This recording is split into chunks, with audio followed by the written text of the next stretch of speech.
To, assalamu alaikum jama'a. A yau dai insha Allah za mu nuna muku wata sanarwa wato ainihin wallet ɗin Roppu suka yi domin su ma sun yi upgrading ko kuma in ce sun yi updating kamar yadda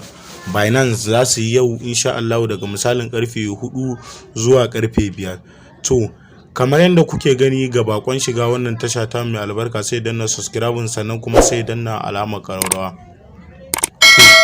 Kamar yadda kuke gani Roppu wato ainihin su verification ɗinsu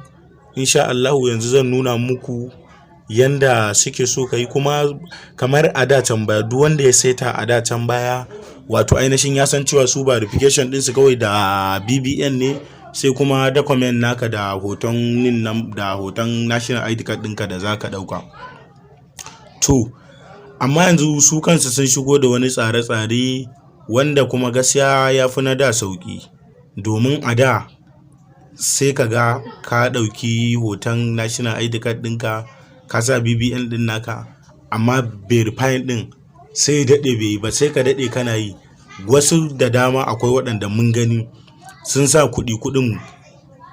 sun yi transfer su zuwa account, kuɗin bai je account ɗin ba kuma bai dawo Roppu ɗin ba. To kaga kenan wannan asara ta shiga kenan. To amma insha Allahu kamar yanzu da wato ainihin suka nemi cewa lallai mutum ya yi ninkin da nin number, saboda yanzu updating ɗin da suka yi kawai step na farko shine za ka yi login ɗin account ɗinka na Roppu. Idan ka yi login ɗin shi, na biyu za ka wato ainihin wannan zaka shiga, za su nuna ma inda zaka je can settings. Idan ka je settings na uku kuma shine zaka taba akan click din, idan kai click din shine zai kai ka inda zaka sa nin number ka, kuma insha Allah kana sa nin number zaka ga successful yayi, domin har ya fi dama dan irin yan matsalolin nan na da suke kawo yanzu gaskiya duk babu shi. To insha Allah yanzu kai tsaye dai zan nuna muku wato ainihin yanda gaba ɗaya da yanda idan ka sa nin number naka ma da kuma yanda idan yayi ma normal zai nuna muku, insha Allah zan nuna muku. To kamar yanda kuke gani insha Allah haka shine wato ainihin idan ka sa nin number naka yayi komai ya gama yayi yanda ake so, gashi nan suka ce mana verifying nin number, gashi nan suka ce successful verification, successful limit upgrade. To kun ga limit din nan akalla ba kasar ba, ku duba ku ga limit din ai yana da yawa ku.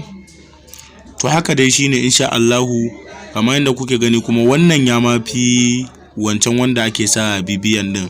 wanda na farkon nasin kenan, saboda shi wancan wanda ake sa bibiyan din a gaskiya yana ma da matsala, kuma shi wancan sai ka sa wajen hoton nan shi yafi komai matsala, sai ka sa kayi ba zai nuna ma yayi ba, kai ba ma ka san kana under probability ma bayan shi kayi wancan din, saboda bai nuna maka yanda ake so ya nuna maka ba, dan gaskiya yana dadewa ba kowa ma yake nuna ba. To amma wannan in dai har ka tabbatar kai verifying din, in dai ka sa nin number naka, in dai ka riga ka sa so ya nuna maka haka, gahi nan go to wallet. To kawai zaka je wallet ɗinka ne, shikenan Roppu ɗinka ko nawa ne kuma zaka yi P2P ba kada matsala da su. Kuma sannan duk mutumin da zai sa nin number nasa wato ainihin ya tabbatar da cewar layin da yayi nin number din yana nan, yana kusa da shi, saboda in dai baya kusa da kai gaskiya ba zai yi ba.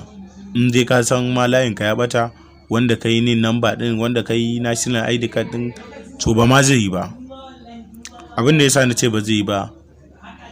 idan wato ainihin ka sa nin number, ka sa lambobin nin number,